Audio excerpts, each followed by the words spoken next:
வணக்கம் நண்பர்களே. இன்றைக்கு நாம் திக் நாட் ஹான் என்பவர் வியட்நாமிய பௌத்த துறவி. அவரை குறித்து நாம் ஏற்கனவே ஒரு காணொளி பதிவிட்டிருக்கிறோம். இந்த நூற்றாண்டினுடைய சமீப காலத்துடைய மிக முக்கியமான ஒரு பௌத்த ஞானி என்று அவர் கருதப்படுகிறார்.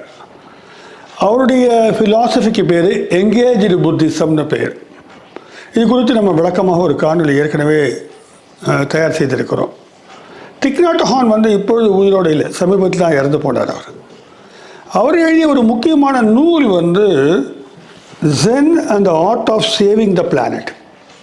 Gen and art of saving the planet. இந்த கோளை காப்பாற்றக்கூடிய ஜென் தத்துவம் குறித்து அவர் பேசுகிறார். இந்த நூலை அடிப்படையாக வச்சு தான் நான் இன்றைக்கி பேசுகிறதா இருக்கேன். ஜென்னாலே ஒரு ஒரு ஒரு புத்துணர்ச்சி வரக்கூடிய உணர்வு எல்லாருக்குமே உண்டு. இதனால் ஜென் இந்த இந்த நொடியை பற்றி கவலைப்படுவது, அது மட்டுமல்ல, நாம் செய்கின்ற காரியத்தை எப்படி நம்ம முழுமையாக செய்வது என்பது குறித்தும் நமக்கு உணர்வூட்டக்கூடியது தான் ஜென் நிலை என்பது. அந்த ஜென்னுக்கு நிறைய மாஸ்டர்ஸ் இருந்திருக்கிறாங்க. இவர் ஒரு முக்கியமான மாஸ்டராக கருதப்படுகிறார். திக் நாட் ஹான் கிட்டத்தட்ட 3 லட்சம் பேரை வச்சு மிகப்பெரிய ஒரு அமைப்பை தொடங்கினார். அவர் பிரான்ஸ் பக்கத்தில் ஒரு பெரிய தோட்டத்தை உருவாக்கி அந்த தோட்டத்தில் தான் எல்லாருமே தியானம் செய்வது, இருந்து குடிலமைத்து வாழ்வது, இப்படியெல்லாம் அவங்க செஞ்சிட்ருக்காங்க. ஏன்னா இவருடைய ஃபிலாசபி என்னன்னாக்க, மெடிடேஷன் என்பது சும்மா உட்கார்ந்துக்கிட்டு தியானம் பண்ணுறது மட்டும் மெடிடேஷனில். மெடிடேஷனுடைய பலன் என்பது செயலில் தெரிய வேண்டும். மனிதர்கள் செயலற்று போவதல்ல தியானம் என்பது. தியானம் என்பது செயலூக்கத்திற்கான ஒரு தெளிவை கொடுக்கும் ஞானமாகும். அதற்கான பாதை தான் தியானம் என்பது. அவருடைய மோட்டிவ் ரொம்ப கிளியர் ஆகிறதுக்கான காரணம் அவருடைய வாழ்க்கை சூழல் அப்படி. 60களில் அமெரிக்கா வியட்நாம் மீது தாக்குதல் நடத்தி அவங்க கைப்பற்றி அடக்குமுறையை ஏவி கொண்டிருந்த காலம் அது. இவர் அப்போ தான் பௌத்தத்தின் மீது ஈடுபாடு கொண்டு பௌத்த நூல்களை எல்லாம் சென்று பயின்று, முறையாக பயின்று என்ன செய்கிறதுன்னு யோசிச்சுட்டு இருக்க நேரம் அது. அந்த நேரத்தில் அவருடைய இளமை காலத்தில் நாட்டுக்குள்ளே அரசியல் ரீதியான ரொம்ப ஒரு பெரிய டர்மாயில் நடக்குது. ஒரு புறம் இடதுசாரிகள், மறுபுறம் அமெரிக்கர்கள். அமெரிக்கா அட்டாக் பண்ணுறாங்க, இவங்க போர் தொடுக்கிறாங்க. இடதுசாரிகள் போர் தொடுப்பது என்பது தங்கள் நாட்டை பாதுகாக்கவும் தங்கள் இனத்தினுடைய அடையாளத்தை பாதுகாக்கவுமான போராக இருக்கிறது. அந்த சமயத்தில் இவர் என்ன நினைக்கிறார், முதல்ல நம்ம ஒரு கம்யூனிஸ்டாக மாதிரிலாம் நினைக்கிறார். அவர் தான் சொல்கிறார், மார்க்சியன் தத்துவம் எனக்கு ரொம்ப ஈர்ப்பாக இருந்தது, அது மக்களுடைய விடுதலை குறித்து பேசியது. ஆகையால் நான் கம்யூனிஸ்ட் ஆகிடலாமா ரொம்ப யோசித்தேன். ஆனால் ஒரு பெரிய பிரச்சனை எனக்கு இருந்தது என்னவென்றால், அதனுடைய தீர்வு என்பது அதில் வன்முறை என்பது தீர்வுக்கு ஒரு வழியாக கூறப்படுகிறது. அந்த காலகட்டத்தில் வன்முறையைத்தான் அவங்க பிரயோகித்தார்கள். அது போர் நடக்குது, நமக்கு தெரியும். கொரில்லா யுத்தம்லாம் வியட்நாமில் ரொம்ப பாப்புலர். அப்போது கொல்லப்படுவது, கொல்வது என்பது இவருக்கு ஏற்புடையதாக இல்லை. இவரை பொறுத்தவரை அமைதியான முறையிலே ஏதாவது தீர்வு காண முடியுமா என்ற ஒரு நோக்கத்தை தான் முன்வைத்திருந்தார். ஆகையினால் அவர் இடதுசாரியாக மாறவில்லை. அவர் என்ன பண்ணுறாரு, தன்னுடைய வலதுசாரியினுடைய இடதுசாரி விட்டால் வலதுசாரின்ற மாதிரி போயிட முடியாது. நம்முடைய காணொலிகள் எல்லாவற்றிலுமே இந்த ஒரு விஷயத்தை நீங்கள் உற்று பார்த்துருப்பீங்க. ஒன்று, எக்ஸ்ட்ரீமான ரைட்டு, வலதுசாரி என்று சொல்லக்கூடிய அந்த ஃபெனட்டிசிசம், அதிலிருந்து டோட்டலாக எதிர்த்து நிற்கிற இடதுசாரித்தனம். இதுக்கு நடுவில் ஒரு விஷயம் இருக்குது. அது இடதும் வலதும் அற்று, ஆனால் உலக அமைதியையும் மக்களுடைய நலனையும் முன்வைக்கக்கூடிய ஒரு பாதையாக இருக்கும். அது அன்பு கொண்ட சமூகத்தை உருவாக்கின்ற அக்கறை கொண்ட ஒரு ஒரு ஒரு நிலைப்பாடாக தெரியாது. அந்த மாதிரியான ஒரு விஷயத்தை தான் திக் நாட் ஹான் உருவாக்குறார். அவர் இந்த புத்தகம் என்பது அவருடைய பல்வேறு உரைகளுடைய தொகுப்பாகத்தான் வைத்திருக்கிறார்கள். அவர் எப்படியாவது உலகத்தை ஒரு அமைதியான சமுதாயமாக மாற்ற வேண்டும் என்ற ஒரு உத்வேகத்தை கொண்டவராக இருக்கிறார். இந்த உலகத்திலே பல்வேறு கஷ்டங்கள் இருக்குது. அவர் சொல்கிறார் பல இடங்களில்.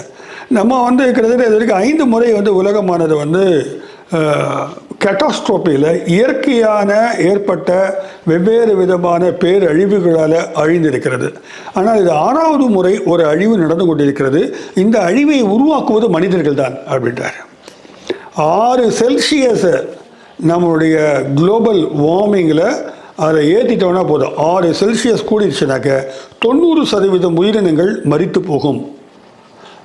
இப்போ வந்து 1-2 ஏறிச்சு, அதுதான் வந்து குளோபல் வார்மிங் பற்றி பேசிக்கிட்டே இருக்காங்க.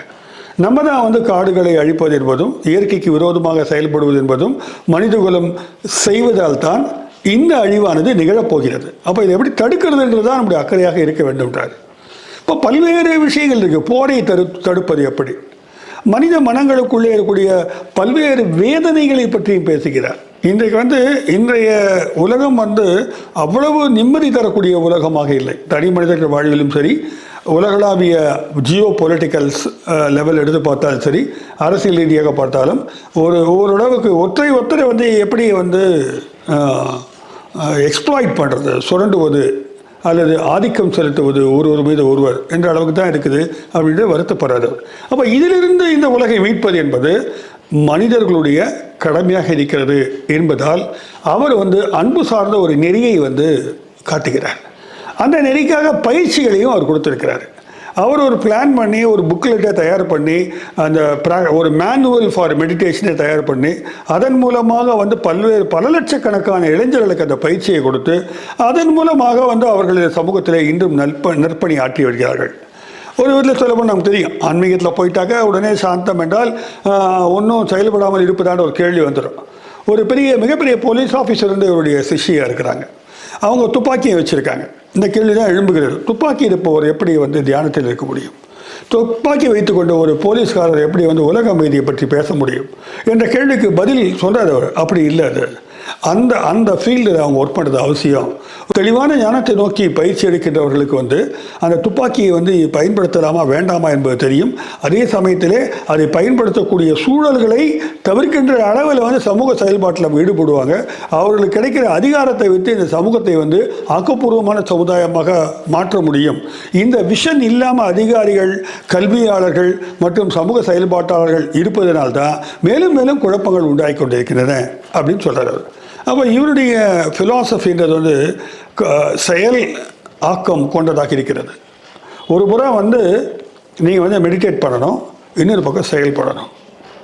இந்த ஃபிலாசபிக்குள்ளே போயிட்டாக்க அப்போ வந்து நம்ம வந்து தியானம் பண்ணுறோம், அதில் வந்து அப்போது கண்டிப்பது என்பதோ அல்லது தண்டிப்பு என்பதோ கூடாதா, பிறரை பேரன்போடு அப்படியே கணிந்து விட்டுவிட வேண்டுமான்னு கேட்டால் அப்படிலாம் இல்லை. அவர் பொறுத்த வரைக்கும் அதை வந்து ரொம்ப பேலன்ஸ்டாக செயல்படணும்னு சொல்கிறார் அவர்.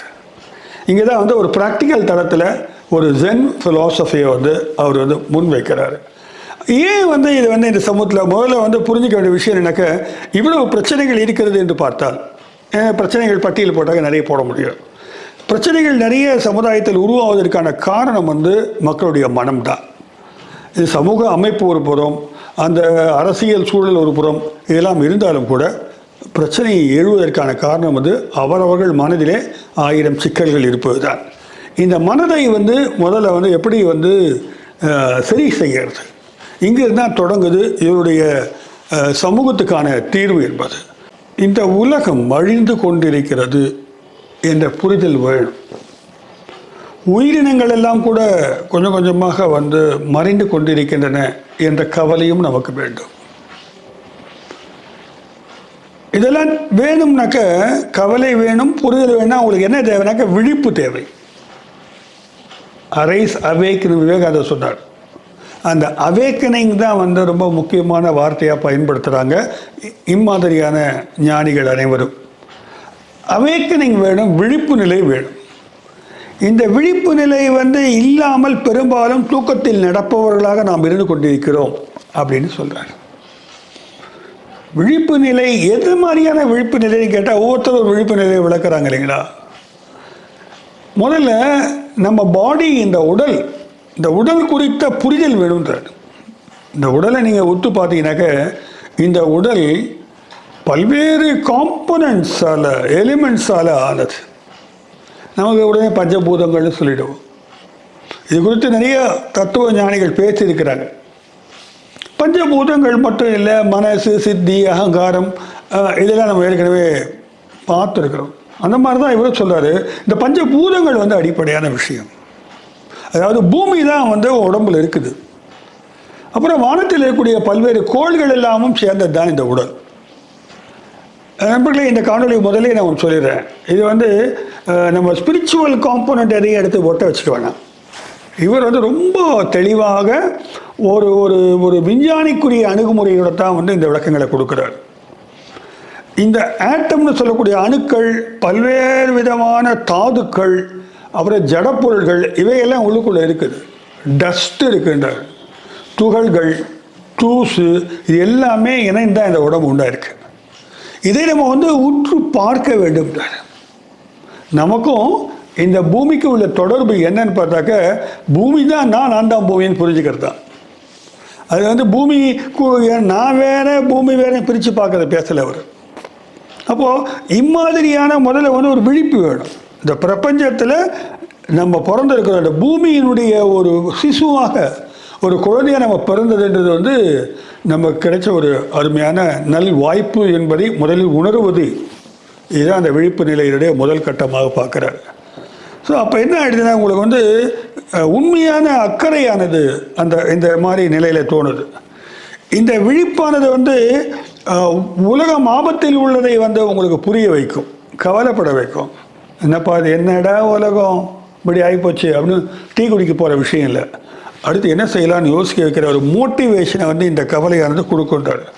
அப்போது உங்களுக்குள்ள அந்த விருப்பமானது தோன்ற வேண்டும். இந்த விருப்பம் என்றால் ஆசை. பௌத்தத்தில் வந்து ஆசைப்படாதேன்னு சொல்லுவாங்க. ஆனால் இவர் வந்து அதை கொஞ்சம் மாற்றுறார். விருப்பம் என்பது தேவை, ஆஸ்பிரேஷன் வேணும். ஆனால் அது வந்து எதன் அடிப்படையில் இருக்கும்னாக்க, இந்த ஒட்டுமொத்த பிரபஞ்ச நலனுக்குரிய விஷயங்களை செய்வதாக இருக்க வேண்டும். நான் என்ற சுயத்தை மட்டும் பிரித்து கொண்டு செல்ஃபிஷாக யோசிக்கிற ஆசையை சொல்ல. அப்போ பொது நலம் விரும்பக்கூடிய ஆசைன்னு வச்சுக்கலாம் நம்ம சாதாரணமாக. அப்போ அப்படிப்பட்ட ஒரு விருப்பம் இருந்தால்தான் வந்து உங்களுக்கு வந்து ஃபர்ஸ்ட் ஆஃப் ஆல் வந்து இந்த உலகத்தின் மீது அக்கறை தோன்றும், இந்த உலகம் நல்லா இருக்கணும்னு தோன்றும். அந்த அவேக்கனிங் வந்து சாத்தியமாகும். முதல் கட்டம் தன்னைத்தானே விழிப்பு நிலையில் வைத்திருத்தல் என்பது. இதோடு நிறுத்திட்டாக இந்த உலகத்தில் நீங்கள் ஒன்றும் செய்ய முடியாது. அப்போ கலெக்டிவ் அவேக்கனிங் பற்றியும் பேசுகிறார். குழுவாக இணைந்து இந்த விழிப்பு நிலையை அனைவரும் பெற வேண்டும். இப்போ முதல்ல எனக்கு தெளிவு வந்தால் தான் நான் உங்ககிட்ட பேச முடியும். அப்போது இந்த தெளிவை பெற்றுக்கொண்டவன், விழிப்பை பெற்றுக்கொண்டவன் ஒரு சமுதாயத்தையே விழிப்படைய செய்ய வேண்டும். ஒரு கூட்டமாக கலெக்டிவ் அவேக்கனிங் ஏற்பட்டால் அதன் மூலமாகத்தான் இந்த புவியை, இந்த பிரபஞ்சத்தை வளப்படுத்துவது, பாதுகாப்பது குறித்து நாம் யோசிக்க முடியும். மெடிடேஷன்றது வந்து இவரை பொறுத்த வரைக்கும் அட்டென்ஷன் தான், கான்சன்ட்ரேஷன், எல்லாத்தையுமே கவனித்தல், உற்று கவனித்தல், நிதானமாக கவனித்தல். இந்த உடலுக்குள்ள இருக்கிற நிகழ்வுகள் எதை கவனிப்பது என்றால் மூச்சு, முக்கியமாக பிரீத்திங் தான் வந்து அடிப்படையான விஷயம். இந்த பிரீத்திங்கை வந்து உற்று கவனித்தல், இதற்கான பயிற்சிகளை அவருடைய பயிற்சி கூடத்தில் அவர் வந்து கொடுத்திருக்கிறார். ஆக இப்படி உற்று கவனித்தல் என்பது சூழலையும் கவனித்தல். இந்த சூழல் எப்படி இருக்குது, இந்த உடல் எப்படி இருக்குது, நம்ம என்ன செய்துக்கிட்டு இருக்கோம் அப்படின்றத வந்து உற்று கவனிக்கிறது தான் அவர் வந்து அட்டென்ஷன் சொல்கிறார். ஆனாலும் கூட இந்த மெடிடேஷன்றது வந்து ஒரு ஒரு ஒரு செயலற்ற சும்மா இருக்கிற விஷயத்தை பேசலை அவர். இது வந்து ஒரு ஒரு செயலோடு சம்மந்தப்பட்டிருக்கணும். இந்த ஒட்டுமொத்த நலன் காக்கின்ற செயலாக அது கண்டிப்பாக அமையமுடார். புரிந்தாலே அது அமைஞ்சிருந்தார். லுக் டீப்லி, நீங்கள் உள்ளுக்குள்ளே போக போக போக அது வந்து ஏதோ புரிஞ்சுக்கிட்டு அப்படியே ஒரு ஞான மோனத்தில் இருக்கிறது இல்லை, அது செயலாக மாறும். அப்படி மாற்றி காட்டியவர் தான் அவர். இவர் வந்து வியட்நாமில் வந்து தெரிஞ்சிருக்கும் நண்பர்களுக்கு, வியட்நாமில் நடந்த அந்த யுத்தத்தின் போது யுத்தம் வேண்டாம் என்று இவர் வந்து பிரச்சாரம் செய்கிறார். இரண்டு தரப்புக்கும், அமெரிக்காவும் சொல்கிறார், வியட்நாமுக்கும் சொல்கிறார், யுத்தம் வேண்டாம், நிறுத்துவோன்றார். அப்போ இரண்டு தரப்புமே வந்து கொந்தளித்து கொண்டிருக்கிறார்கள். அவங்களுடைய கலெக்டிவ் கான்சியஸ்னஸ் என்ன சொல்லுதுனாக்க யுத்தம் வேணும்னு சொல்லுது. இவர் வந்து யுத்தம் தேவையில்லை, எல்லாரும் நம்ம வந்து அமைதியாக இருக்கணுன்றார். இப்படி பேசுறதுனால ரெண்டு தரப்புக்குமே எதிரி ஆயிடுறார். இவர் என்ன பண்ணுறாருனாக்கா, தன்னுடைய 40வது வயதில் கிளம்பி அமெரிக்காவுக்கு போகிறார். இவர் இதுக்கு முன்னாலே வந்து அமெரிக்கன் யூனிவர்சிட்டியில் படிக்கிறார். ஒரு துறவியாக இருந்தே வந்து படிக்கிறார். அதில் நம்ம போன காணொலியில் விளக்கமாக சொல்லியிருக்கிறோம், தயவுசெய்து பாருங்கள். அவர் வந்து அமெரிக்காவுக்கு போகிறார். எதுக்கு போகிறாருனாக்கா அங்கே போய் வந்து அங்கே இருக்கிற மக்கள் மூலமாக ஒரு பப்ளிக் ஒப்பீனியனை கிரியேட் பண்ணலான்னு பார்க்குறார். வியட்நாம் மீது போர் தொடுக்க வேண்டாம் என்று அமெரிக்க மக்கள் சொல்லணும்னு நினச்சார். அதற்காக அங்கே போய் அந்த பரப்புரையை மேற்கொள்ள போகிறார். அங்கே போய் வந்து யுத்தம் தேவையில்லை என்ற ஒரு டாக்லாம் கொடுக்க தொடங்குறாரு. அதில் நிறைய மீடியாஸ் வந்து அவர் இன்டர்வியூ எடுக்கிறாங்க. ஆங்காங்கே வந்து கூட்டங்கள் நடத்துகிறார். சின்ன சின்ன குழுக்களாக வந்து அவர் வந்து ஃபார்ம் பண்ணி பேசுகிறாரு, நிறைய பேசிட்டு இருக்காரு. அப்போ என்ன ஆச்சுனாக்க அமெரிக்க அரசு இவரை தங்களுடைய எதிரியாக பார்க்குறாங்க. அவர் மட்டும் பார்க்கல, இவர் அங்கே போய் பிரச்சாரம் செய்ய வியட்நாம் அரசு என்ன செய்து விட்டார்கள், எங்கள் நாட்டுக்கு நீங்கள் திரும்பி வரக்கூடாது, நீங்கள் நாடு கடத்தப்பட்டு விட்டீர்கள்னு சொல்லிட்டாங்க. எக்ஸைல். அவர் வந்து அகதியாக டிக்ளேர் பண்ணி வெளில அனுப்பிச்சிட்டாங்க. அப்போ நாடற்ற ஒரு நாடோடியாக அமெரிக்காவில் போய் தங்குறாரு. அங்கேயும் வந்து அரசாங்கம் அவருக்கு நெருக்கடியை கொடுக்குது.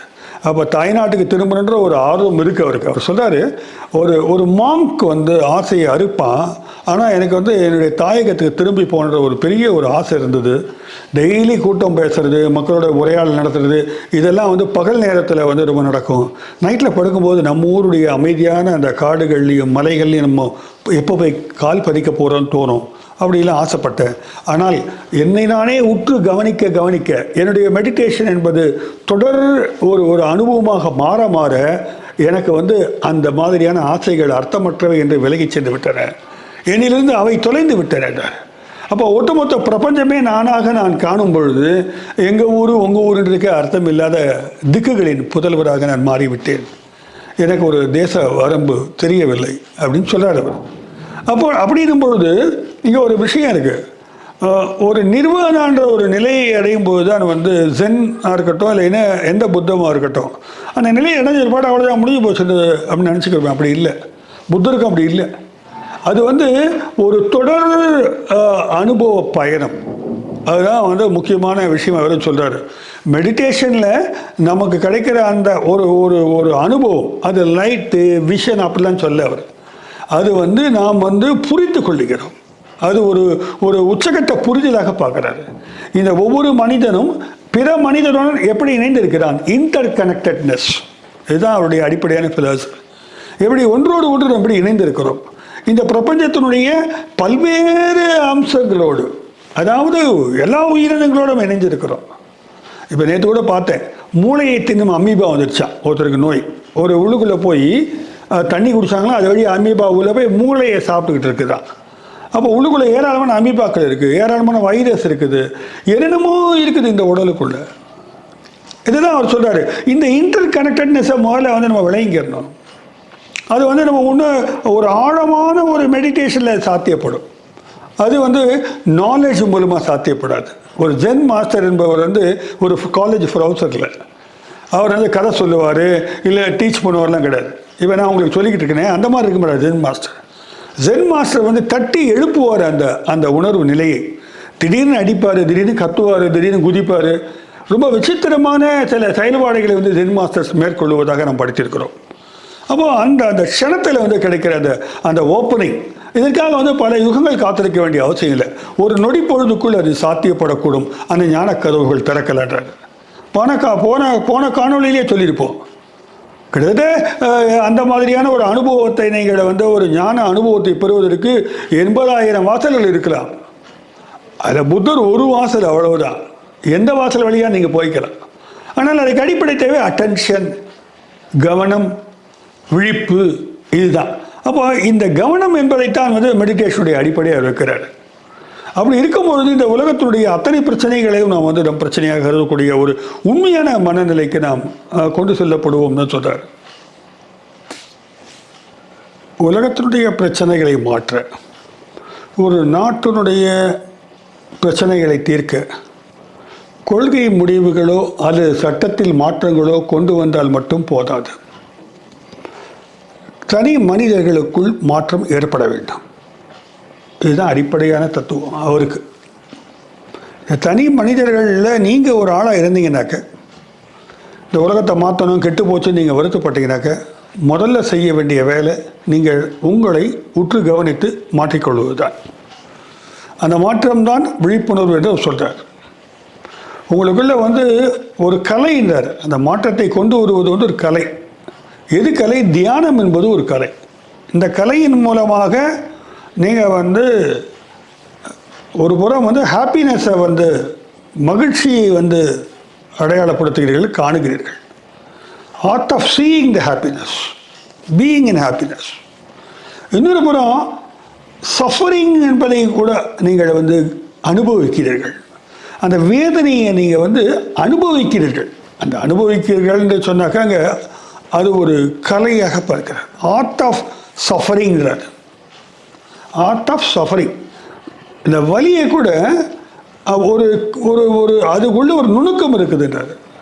அதை நீங்கள் பேலன்ஸ் பண்ண கற்றுக்கணும். மிகப்பெரிய வலி வரும்போது கூட அந்த அந்த பதட்டத்திலிருந்து விடுபட்டு அந்த வலியை வந்து நீங்கள் வந்து கையாள கற்றுக்கொள்வது. இந்த கையாளும் பொழுது அது குறைந்த அளவிற்கு ஒரு சஃபரிங்காக மாறுன்றார். அது மன வலியைத்தான் பெரும்பாலும் சொல்கிறாருங்க அவர். மன ரீதியான உள ரீதியான அழுத்தங்கள், வேதனைகள் இவற்றை பற்றி தான் குறிப்பிடுகிறார். இது நீங்கள் வந்து கொஞ்சம் டிட்டாச் பண்ணி பார்க்கும்போது அது தன்னால் ரெடியூஸ் ஆகிடும். அந்த அந்த அந்த ஆர்ட் ஆஃப் சஃபரிங் தான் வந்து முக்கியமான விஷயமாக சொல்கிறார். இன்னொரு இடத்துல சொல்லியிருக்கிறாரு, இந்த மூச்சு வாங்கிறது நீங்கள் உற்று கவனிக்க தொடங்கினால் உங்களுக்கு வந்து நிறைய டென்ஷனே குறைகின்றார். நம்ம ஒரு ஒரு பதட்டமான சூழ்நிலை, வருத்தமான சூழ்நிலையில் ஒரு ஒரு நெருக்கடியான ஒரு மனோநிலையில் இருக்கும் பொழுது நீங்கள் வந்து ஒரு 10 முறை பிரீத் பண்ணி விட்டீங்கன்னா போதும். அந்த அந்த டென்ஷன்லேருந்து நீங்கள் வெளில எடுப்பீங்க, வெளியிலேருந்து பார்ப்பீங்க. உடனடியாக உங்களை வந்து கவ்வி விடாது. சில சமயங்களில் பிளட் ப்ரெஷர் ஏறும் பதட்டத்தினால, பயத்தினால. அந்த சமயத்தில் நாம் நம்மை நிலைப்படுத்திக் கொள்வதற்கு வந்து இந்த மூச்சு பயிற்சி உதவியாக இருக்குது. நிறைய இடங்களில் இந்த டெக்னிக் யூஸ் பண்ண பார்த்துருக்குறோம். மூச்சை நல்லா உள்ளே இழுத்து வெளில விடுங்க அப்படின்வாங்க. இந்த மூச்சு வந்து உங்களை என்ன பண்ணுது, அந்த தருணத்தில் வந்து மைண்டை வந்து டிட்டாச் பண்ண வைக்குது. இதுவும் நுணுக்கமாக சொல்கிறாரு. அந்த மூச்சை இழுத்து விடும்போது, நீங்கள் மூச்சை கவனிக்கும் போது அது வந்து அங்கே வந்து நீங்கள் என்ற ஒரு தனிநபர் இல்லாமல் போகிறீர்கள். அந்த நான் என்பது வந்து தொலைந்து போகின்ற தருணமாக ஆகிறது. நான் இருந்தால் தானே நீங்கள் அனுபவிக்க முடியும் வெளியே. இதுதான் வந்து இந்த இந்த அனுபவத்தை பெருகுவது தான் வந்து தியானத்துடைய நோக்கமும் கூட. தியானம் என்பது வாழ்க்கையினுடைய பிரச்சனைகளில் தப்பித்து போவது அல்ல. ஆனால் அதே சமயத்தில் அந்த பிரச்சனையினால் மிகவும் பாதித்து விடாமல் அதை ஒதுக்கி வைத்து பார்க்கின்ற ஒரு அனுபவ நிலை அது. இது சொல்லும்பொழுது இன்னொன்று சொல்கிறாரு, நான் என்பது வந்து நம்ம வந்து தனியாக செப்பரேட் பண்ணி பார்க்குறோம்.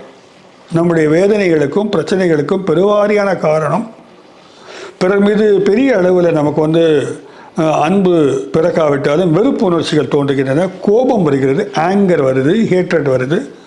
இது எல்லாத்துக்கும் முக்கியமான காரணம் வந்து நாம் நம்மை பிரித்து பார்ப்பது தான் உலகத்தில் இருந்து. நான் ஐ ஆம் டிஃப்ரெண்ட் ஃப்ரம் த வேர்ல்டு அப்படி இந்த உலகத்திலிருந்து பிறரிலிருந்து நம்மளை வந்து டோட்டலாக பிரித்து பார்க்குறோம். உண்மையிலே எல்லாமே வந்து இணைந்து இருக்கிறது என்பதை நான் புரிந்து கொள்ளலை. இந்த இடத்துல டேகார்ட்ஸை பற்றி சொல்லும் பொழுது, எண்ணுவதால் நான் இருக்கிறேன்னு டேகார்ட் சொன்னார். எண்ணங்கள் இருந்தாலே எண்ணுபவன் இருக்க வேண்டும் என்ற தத்துவம் சரியல்ல என்பதுதான் பௌத்தம். புத்தர் தான் சொல்றார். தனியான ஒரு திங்கர்னு ஒருத்தர் கிடையாது, செல்ஃப் கிடையாது, அங்கே சோல் கிடையாது, அனாத்மவாதம். அதே தான் திக்னியாத்தான்னு சொல்கிறார். எண்ணுவதால் எண்ணுபவன் இருக்கின்ற அவசியம் இல்லை, எண்ணங்கள் மட்டும் இருக்கின்றன. உணர்வுகள் இருப்பதால் உணர்வன் ஒருத்தர் இருக்கின்ற அவசியம் இல்லை, உணர்வுகள் இருக்கின்றன. இப்போ மழை பெய்யுது, மேகத்திலிருந்து மழை பெய்யுது. பெய்ய வைக்கிறதுக்கு ஒரு ஆள் இருக்கிறாரு, வர்ணனை நம்ம உருவாக்கி வச்சிருக்கிறோம். ஆனால் அப்படி ஒன்றும் இல்லை. எல்லா மேகங்களும் மழை பெய்யலை. அது அந்த புறச்சூழல்களுடைய காம்பினேஷனால் ஒரு சயின்டிஃபிக் விளக்கம் இருக்குது அதுக்கு. அதன் அடிப்படையில் மழை பெய்யுது. அது மாதிரி தான் உணர்வது என்பதும். உணர்வு ஏற்படுகிறது, கோபம் ஏற்படுது, பயம் ஏற்படுகிறது, டெஸ்பேர் விரக்தி ஏற்படுகிறது. இதிலிருந்து வெளில வரணும்னா அங்கே அவன் என்று ஒரு இருக்குவே தான் உங்களுக்கு வலி வருது. யாரோ ஒருத்தர் நம்ம இருக்க, நம்ம செல்ஃப்னு ஒரு ஆள் இருக்கிறோம், இந்த செல்ஃபுக்கு தான் நடக்குதுன்னு நினைக்கும் போது தான் உங்களுக்கு இந்த வலி உண்டாகுது. அது அப்படி தான் இருக்க போகுது. இந்த செல்ஃபு நான் ஒருத்தருக்கு பாருங்கள், இதை நீங்கள் விட்ரா பண்ணிட்டீங்கன்னாக்க அதை நீங்கள் தள்ளி நின்று பார்க்குறீங்க. அதுக்கு ஒரு பயிற்சி தேவை. அதுதான் டீப் ஃபோக்கஸ், ஆழமான அந்த கவனம் தேவை. இது ஒரு பயிற்சி. அது அந்த பயிற்சி மெடிடேஷன் டெக்னிக்காக சொல்கிறார். அது நடந்துக்கிட்டே கூட செய்யலாம். கவனிப்பது என்பது உட்கார்ந்துக்கிட்டு செய்யலாம், படுத்துக்கிட்டு செய்யலாம், பேசும்போது செய்யலாம். அந்த கவனம் என்பது ரொம்ப முக்கியமான விஷயமாக கொண்டு வரார் அவர். இதை நீங்கள் உற்று கவனிக்கும் பொழுது இந்த உலகத்தோடு நாம் எப்படி கனெக்டாக இருக்கோ தெரியும். We are the world. Michael ஜாக்சனுடைய ஒரு பாடல் இருக்கிறது, ஆங்கில பாடல். கிட்டத்தட்ட ஒரு 50 உலக பிரபலமான சிங்கர்ஸ் எல்லாம் சேர்த்து வச்சு அந்த we are the world, we are the children அப்படின்ற பாடலை உருவாக்கியிருப்பார். மிக அற்புதமான ஒரு தத்துவம் கொண்ட பாடல் அது. அதுக்கு அடிப்படையாக சொல்லப்போனால் இவருடைய இந்த தத்துவமானது இருக்கிறது என்று நான் கருதுகிறேன். இன்னும் சொல்லப்போனால் இவருடைய ஃபிலாசபி ஐநா சபையில் கூட ஒரு டிஸ்கஷனுக்கான டயலாக்குரிய வழிமுறைகளை காட்டக்கூடிய மேனுவலாக வச்சுருக்கிறாங்க. அந்த அளவுக்கு அவர் யோசிச்சிருக்கிறார். தற்கால பிரச்சனைகளை எப்படி எதிர்கொள்வது என்று யோசனை செய்து சொல்லுகிறார். அப்போ அடிப்படை விஷயம் தான் நீங்கள் மெடிடேட் பண்ணுறது தான், உங்களை நீங்கள் கவனிக்கிறது தான். அந்த டீப் லெவலில் போகும்போது இந்த உலகம் என்பது நம்முள் இருக்கிறது, நாம் உலகத்துக்குள் இருக்கிறோம் அப்படின்ற உணர்வு வரும்போது தான் நீங்கள் அதை எட்டர்னிட்டியை டச் பண்ணுவீங்கன்றார். எட்டர்னிட்டின்னு சொன்னாக்க உடனே நம்ம அப்சல்யூட் ட்ரூத்துன்னு போயிடக்கூடாது. பௌத்தத்தில் கிடையாது. எல்லாமே இணைந்து ஒரு டயலக்டிக்கலாக வேகமாக செயல்பட்டு கொண்டிருக்கின்றன என்ற உண்மைதான் அது.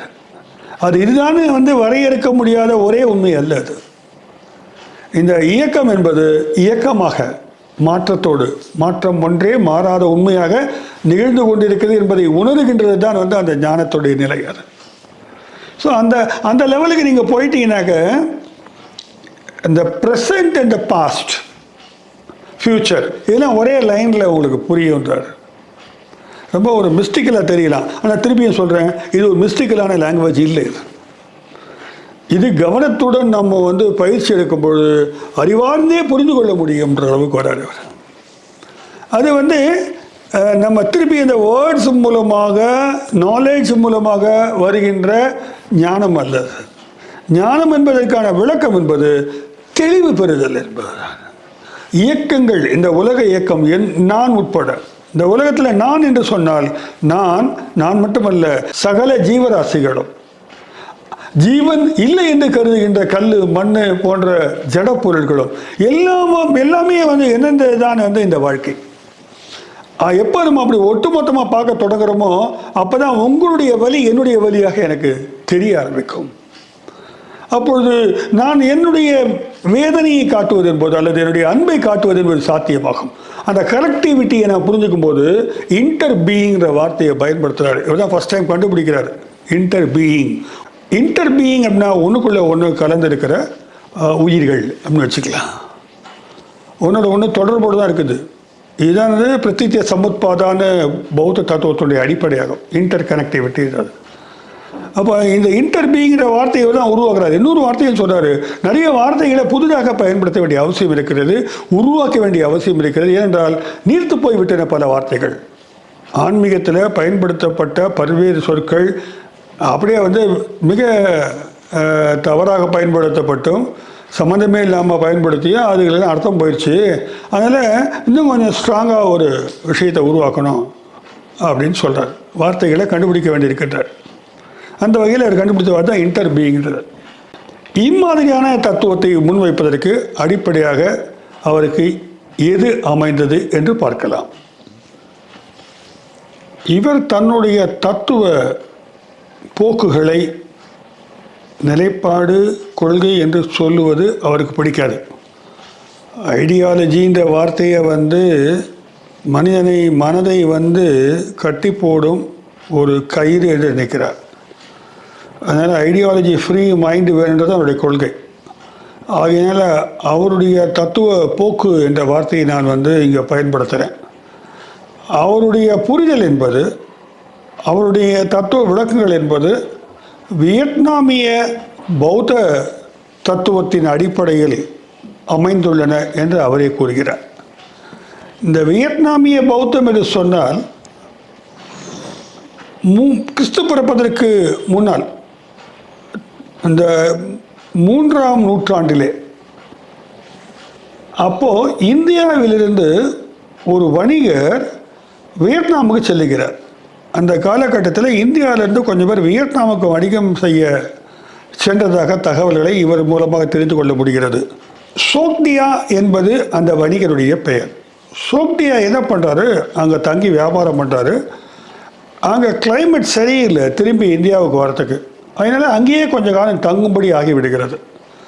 அதனால் சூழ்நிலையை பார்த்துட்டு திரும்பலான்னு நினைக்கிறாரு. ஆனால் அங்கேயே இருக்கிறாரு. அந்த ஊர் ரொம்ப பிடிச்சி போயிடுது. அங்கேயே இருக்கிறாரு. அங்கேயே இருக்கக்கூடிய வியட்நாமிய பெண் ஒருவரை திருமணம் செய்து கொள்கிறார். திருமணம் செய்து கொண்ட இவர்களுக்கு ஒரு ஆண் குழந்தை ஒன்று பிறக்கிறது. அதற்கு பெயர் டாங் ஹாய் என்று வைக்கிறார்கள். TANG Tang Hai. இந்த டாங் ஹாய் என்பது 10 வயது வரும்பொழுது பாவம் அவங்க பெற்றோர்கள் இருவருமே இறந்து விடுகிறார்கள். ஏன்னா அங்கே இருந்த ஒரு அப்போ அங்கே பௌத்த கோயில்கள் இருக்கின்றன, வியட்நாமில் இருக்குது. அது வேறு ஃபார்மில் இருக்குது. அங்கே இவர் போய் தத்தெடுத்து வளர்க்கப்படுகிறார். அந்த தத்துவத்திற்குள்ளே தன்னை மூழ்கிறார். பின்னர் அவர் ஒரு முழுக்க ஒரு பௌத்த தத்துவ ஞானியாக உருமாறுகிறார். இந்த டாங் ஹாய் என்ன பண்ணுறார், அப்புறம் ஒரு பயணம் மேற்கொள்கிறார். வியட்நாமிலேருந்து அப்படி போகிறார். அவர் அப்படி போனாக்க இப்போ ஊ கிங்டம்னு இருக்குது. அப்போ ஹூ அரசன் ஒருத்தர் இருக்கிறார், WU. அந்த அரசனுடைய ஏரியாவுக்கு போகிறாரு. இம்மாதிரியான ஒரு மாங்க் இருக்கிறாரு. நிறைய பேர் அவர்கிட்ட அறிவுரைகள் பெறுகிறார்கள்ன்ற போது அரசன் அவரை அழைக்கிறார். அவருடைய அரசவைக்கு சென்று இவர் பௌத்தம் குறித்து பேசுகிறார். அதனால் ஈர்க்கப்பட்ட அரசன் அவருக்கு சப்போர்ட் பண்ணுறாரு. அங்கே ஒரு கோயிலை கட்டார், பௌத்த கோயிலை கட்டார். இது சைனாவிலே கட்டப்பட்ட முதல் பௌத்த கோயில் இதுதான். இங்கிருந்து இவர் அதனுடைய சிதிலங்கள் கூட இன்னைக்கு இன்னும் இருக்கின்றன அப்படின்னு நம்ம திக் நாட் ஹாங் சொல்கிறார். அவர் இன்னொரு விஷயம் சொல்கிறார். போதி தர்மர் தான் சைனாவுக்கு இந்தியாவிலிருந்து போன முதல் பௌத்த ஞானி என்று சொல்வது தவறு. அவருக்கு 3 நூற்றாண்டுகளுக்கு முன்பாகவே டாங் ஹாய் அங்கே சென்றிருக்கிறார், ஒரு கோவிலும் கட்டியிருக்கிறார்னு சொல்கிறார். சரி, இந்த டாங் ஹாய் நிறைய நூல்கள் எழுதியிருக்கிறார்.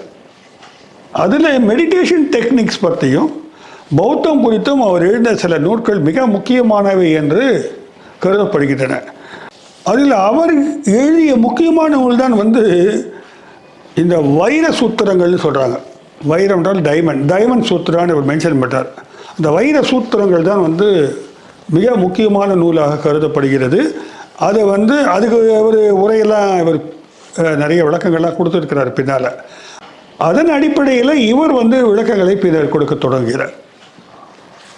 டாங் ஹாய் வைர சூத்திரங்களில் ஒரு முக்கியமான விஷயத்தை அடிப்படையாக சொல்கிறார். யாருக்கு இந்த டீப் இன்சைட் வேணும்னு நினைக்கிறாங்களோ, ஆழமான அந்த பார்வை கொண்ட ஞானம் யாருக்கு தேவை என்று கருதுகிறார்களோ, அவங்க முதல்ல செய்ய வேண்டிய வேலை 4 அம்சங்களை தூக்கி எறிய வேண்டும். 4 ஃபேக்டர்ஸ் இருக்குது. அதை தூக்கி எறியணும். அந்த 4 அம்சங்கள் என்னவென்று பார்த்தால், ஒன்று நோஷன் ஆஃப் த செல்ஃப், நான் சுயம் அப்படின்னு நினச்சிக்கிற நினைப்பு, நான் நினைக்கிற நினைப்பு, நானும் ஒன்று இருக்குது அப்படின்னு நினைக்கிற நினைப்பு. 2வது ஹியூமன் பீயிங், நான் ஒரு மனிதன் அப்படின்னு நினைக்கிற விஷயம், மனித இனம், நான் மனிதன் அப்படின்னு நினைக்கிறத தூக்கி எறியணும். இது என்னங்க விளையாட்டாக இருக்குது, மனிதன் தானேங்கன்னு கேட்கலாம் நீங்கள். ஆனால் அப்படி ஒரு மனித இனமாக மட்டுமே நம்மை பார்ப்பது என்பதை நாம் வைத்துக்கொள்ளக்கூடாது. அடுத்து நான் ஒரு உயிரினம், லிவிங் பீயிங் அப்படின்ற ஒரு அடையாளம், உயிரினம், அப்படி ஒரு சிந்தனையை வைத்துக்கொள்ளக்கூடாது. அதுக்கு அடுத்து பார்த்தீங்கன்னாக்க வாழ்வு காலம், லைஃப் ஸ்பேன், இவ்வளோ லைஃப் ஸ்பேன் இருக்குது நம்ம வாழ்க்கை அப்படின்னு. இந்த 4ம் மனதில் கொள்ளக்கூடாது, தூக்கி எறிஞ்சிடணும். இந்த தூக்கி எறியணுன்ற வார்த்தையை அவர் பயன்படுத்துகிறார். அவர் இந்த 4த்தையும் தூக்கி எறிஞ்சால்தான் நீங்கள் போதி சத்துவராக ஆக முடியும். போதி சத்துவராக ஆனால்தான் இந்த உலகத்தினுடைய வேதனைகளை குறைப்பதற்கு உங்களால் பங்களிப்பு செய்ய முடியும். இந்த நாலு உங்களுக்கு கூட ஒட்டிக்கிட்டு இருந்தாக்க நீங்களால் உண்மையான ஒரு கம்பேஷன், கருணையானது உங்களிடமிருந்து வெளிப்பட முடியாதுன்றார். இதில் இந்த த்ரோ அவே அப்படின்ற வார்த்தையை வந்து ஆங்கிலத்தில் அவர் பயன்படுத்துகிறார். தூக்கி எரியுங்கள்னு சொல்கிறார். இது வந்து இதுவும் கடந்து போகும்னு ஒரு தத்துவம் நம்ம பேசுவோம். இந்த இதுவும் கடந்து போகும்ன்ற தத்துவத்துக்கு எதிரான தத்துவம் இது கடந்துலாம் போகாது, தூக்கி தான் எரியணும். இது தூக்கி எறிவது என்பது என்னன்னாக்கா மனநிலையில் ஏற்படுகின்ற ஒரு டிட்டாச்மெண்ட்டை சொல்கிற விஷயம். இதை வந்து பாலி மொழியில் வந்து பட்டினி சஹா அப்படின்னு சொல்கிறார் அவர். பட்டினி சஹா. அதற்கு ஆங்கிலத்தில் மொழிபெயர்ப்பு வரும்போது த்ரோவே அப்படின்னு வருது. இது ரொம்ப ஒரு அழுத்தத்தோடு அவர் சொல்லியிருப்பதாக தெரிகிறது. இப்படி ஒரு மனோநிலைக்கு வழிகாட்டுவதற்கு ஒரு ஜென் மாஸ்டர் வேணும். நம்முடைய திக் நியாட் ஹானை பொறுத்த வரைக்கும் அவர் என்ன சொல்கிறாரு, அவருடைய மாஸ்டராக 9ஆம் நூற்றாண்டை சேர்ந்த மாஸ்டர் லின் ஜி என்ற ஒரு ஜென் மாஸ்டர் சொல்கிறார். இவங்க என்ன பண்ணுறாங்கன்னு சொல்கிறாருனாக்கா, டீப் இன்சைட், ஆழமான அந்த ஒரு பார்வை நமக்கு கிடைக்கிறதுக்கு அவங்க தான் வந்து வழிகாட்டுறாங்கன்னு சொல்கிறாங்க. இது புத்தக அறிவின் மூலமாக கிடைக்காது, தகவல்களை சொல்லி கிடைப்பதல்ல. இது வந்து ஒரு அனுபவ நிலை. இந்த விஷன் வந்து என்ன பண்ணுறாங்க, உங்களுடைய ஏற்கனவே சூழ்ந்திருக்கிற பல்வேறு பார்வைகள், சிந்தனைகள், கண்ணோட்டங்கள், இதை அத்தனையும் தூக்கி எறிஞ்சிட்டு ஃப்ரெஷ்ஷாக வந்து ஒரு இன்ட்யூஷனை கொடுக்கும். இன்ட்யூஷன் என்பது வந்து நாலேஜ் இல்லை. இன்ட்யூஷன் ஆங்கில வார்த்தை வந்து உள்ளார்ந்த அறிதல், டக்குன்னு ஒரு ஒரு பார்வையாக பார்த்தல். அது அப்போ அந்த இன்ட்யூஷன் ஒரு இன்சைட். அந்த இன்சைட், டீப் இன்சைட், ஆழமான அந்த ஒரு பார்வை, அதை கொடுக்கறதுக்கு வந்து சடனாக தான் நடக்கும். அது வந்து நிச்சயமாக வந்து தரவுகளின் அடிப்படையில் அனலைஸ் பண்ணி வரக்கூடிய கன்க்ளூஷன் இல்லை. இப்போ இந்த வகையில் என்ன சொல்கிறாரு, அது ஒரு ப்ராடக்ட் இல்லை. இந்த அனுபவத்தை ஒருவன் பெற்றுவிட்டானாகில் அவனால் வந்து இந்த உலக பிரபஞ்சத்தினுடைய பிரச்சனைகளை மிக எளிதாக வந்து புரிந்து கொள்ள முடியும். பிறருக்கு வழிகாட்டுதல் என்பது சாத்தியப்படும். ஆகையினால் இதன் அடிப்படையில் தான் இவருடைய கோட்பாடுகள் என்று அவர் சொல்லவில்லை என்றாலும் நான் அந்த வார்த்தையை பயன்படுத்துகிறேன். கோட்பாடுகளானது உருவாக்கப்பட்டிருக்கிறதாக அவர் சொல்லுகிறார். டாங் ஹாயினுடைய 4 நோஷன்ஸ் நம்ம சொன்னோம், அம்சங்கள் தூக்கிறிய வேண்டியதுன்னு. அதில் முதல்ல வந்து நோஷன் ஆஃப் செல்ஃப், நான் இந்த சிந்தனை தான். உன் பிரச்சனை வேறு, என் பிரச்சனை வேறு, நான் உயர்ந்தவன், நீ தாழ்ந்தவன், இப்படிலாம் நம்ம யோசிக்கிற மனோபாவம் இருக்குது பார்த்தீங்களா. நான் வேறு, நீ வேறு, ஐ எம் நாட் யூ அப்படின்னு நினைக்கிற அந்த சிந்தனை, அந்த வேறுபாடோடு பார்க்குற அந்த சிந்தனையை தூக்கி எறியணும்னு சொல்கிறார். அதுதான் வந்து நம்ம ஏற்கனவே சொல்லியிருக்கிறோம். திங்கிங் தான் இருக்குது, திங்கர் இல்லைன்னு சொல்லிட்டோம். அதே போல் வந்து உணர்வுகள் இருக்கிறத உணர்பவன் இல்லை. இதை வந்து புரிந்து கொள்ள வேண்டும் என்று கருதுகிறார். இன்னொரு சிந்தனை இருக்குது, இது என்னுடைய உடல், பாடி, மை பாடி அப்படின்னு சொல்கிறாங்க. இந்த உடல் என்பது ஏதோ உங்களுடைய தனி சொத்து மாதிரி நினச்சிக்கிட்டு அதை நீங்கள் தூக்கிக்கிட்டு நடந்துக்கிட்டு போயிட்டு வராமல் நினைக்கிறீங்க. அதான் இல்லை. அந்த விளக்கப்படி இந்த உடல் என்பது வந்து அது உள்ளுக்குள்ளே வந்து உங்களுடைய முன்னோர்கள்லாம் இருக்கிறாங்க. உங்கள் அப்பா இருக்கிறாரு, அம்மா இருக்கிறாரு, பாட்டி இருக்காங்க, தாத்தா இருக்கிறாங்கன்னு பல்வேறு முன்னோர்கள் இருக்கிறாங்க. ஜீன் மூலமாக உள்ளே வந்து உட்காந்து இருக்கிறாங்க. இன்னும் பல்வேறு அறிவியல் கூறுகள் மூலமாக நீங்கள் அதை புரிந்து கொள்ள முடியும். உள்ளே இருக்கிறாங்க முன்னோர்கள் தான் இருக்கிறாங்கன்னா அது அவங்க மட்டும் இல்லை, விலங்கினங்கள் கூட உள்ளே உட்காந்துருக்குதுன்றார். விலங்குகள் மட்டும் இல்லை, செடி கொடிகள் கூட உள்ளே இருக்குதுன்றார். அப்போ இந்த உடம்புக்குள்ளே வந்து இந்த மாதிரியான பல்வேறு விதமான பொருள்கள் வந்து உள்ளுக்குள்ளே கிடக்குது. அது நீ தனியான ஒரு ஆள் கிடையாது. there is no separate self, separate body. அது வந்து ஆம் இங்கிலீஷில் சொல்கிறார். எல்லாரோடையும் அப்படி கலெக்டாக இருக்குதுன்றார். இது நீ ஒரு டீப் மெடிடேஷனில் தான் வந்து உணர்வாய் உள்ளுக்குள்ளே இந்த இது இருக்குதா அது இருக்குதான்னு. ஆக நாம் வந்து அனைத்துமாக இருக்கிறோம் என்று புரிவது என்பது வந்து ஒரு ஞானத்துடைய உச்சநிலை தான் அது. ஆனால் அதுதான் முதல் நிலையாக வைக்கிறார். முதல்ல நான் இல்லைன்னு ரிஜெக்ட் பண்ணுங்கன்றார். First point. இந்த கடலில் அலைகள் அடிக்கும்போது அலைகளை கேட்டாக்க நீ யாருன்னு கேட்டாக்க அலைகள் நான் கடல் என்று கூறும். கடலிலிருந்து அலைகளை பிரிக்க முடியாது, அது திருப்பி போய் கடல்லே சேர்ந்துடும். அதேபோல் தான் ஹியூமன் பீயிங்ஸ், இந்த பாடின்றது வந்து பிரபஞ்சத்தினுடைய ஒரு உருவாக்கம் தான். இது திருப்பியும் போகும்போது அது பிரபஞ்சத்தினுடைய உடலாக கரைந்து விடுகிறது அப்படின்னு இந்த விளக்கத்தை கொடுக்குறார். அடுத்த பாயிண்ட் தான் வந்து த்ரோ அவே ஹியூமன் பீயிங். இந்த ஹியூமன் பீயிங் மனிதன் என்று சொல்லக்கூடிய அந்த கருத்தாக்கம் இருக்குல்லவா, அதையும் மனதிலிருந்து அந்த அந்த ஒரு ஆணவத்தை நீ விட்டு ஒழிக்க வேண்டும் அப்படின்றது தான் அந்த தத்துவம். அதுக்கு என்ன விளக்கம் கொடுக்குறான்னு பார்த்தீங்கன்னாக்கா, நம்மலாம் தனி ஒரு இனம் ஹோமோசேப்பியன்னு சொல்லிட்டாங்க. இந்த ஹோமோசேப்பியன் தான் வந்து உலகத்தில் மிக தாமதமாக தோன்றிய உயிரினம். அறிவியல் படி ரொம்ப லேட்டஸ்ட்டாக வந்தது இதுதான். லேட்டஸ்ட்டாக உருவான இந்த ஹோமோசேப்பியன் என்ன பண்ணிடுச்சுனாக்க, உலகத்துடைய அத்தனை உயிரினங்கள் மீதும் தன்னுடைய மேலதிக்கத்தை செலுத்த தொடங்கிவிட்டது. இந்த உலகமே எனக்கு தான்ன்ற ஒரு ஆட்டிடியூட், எல்லாமே எனக்காக தான் படைக்கப்பட்டது என்று கருதி அதையெல்லாம் அழிக்க தொடங்கிவிட்டது. அப்போ இது தான் நம்ம தான் வந்து நிறைய டேமேஜ் பண்ணியிருக்கிறோம் இயற்கைக்கு. அதன் விளைவாகத்தான் வந்து இன்றைக்கி வந்து நிறைய சூழலியல் பிரச்சனைகள் நாம் எதிர்கொண்டு வருகிறோம். அப்படிப்பட்ட ஒரு ஒரு ஒரு ஆளுக்கு என்ன புரிதல் வேணுனாக்க, நான் முதல்ல வந்து நான் வந்து மனித இனம் அல்ல. ஏ இஸ், அது லாஜிக்கலாக சொல்கிறாரு. ஏ என்பது முதல்ல தெரிஞ்சு கொள்வது நான் நாட் ஏ அப்படின்னு புரிஞ்சு கொள்ள வேண்டும். எவ்வளோ லாஜிக் பாருங்கள. நான் ஏ என்று இருக்க வேண்டும் என்றால் நான் நாட் ஏ என்றாக இருந்தால்தான் ஏவாக இருக்க முடியும். அதாவது மனிதன் என்று சொல்லும்போது அந்த மனிதன் இல்லாத பிற விஷயங்களால் ஆனவன் என்பதை புரிந்து கொள்ள வேண்டும். இந்த நாட் ஏ என்பதை புரிந்து கொள்ளும்போது தான் நான் ஏவாக இருக்கிறேன்.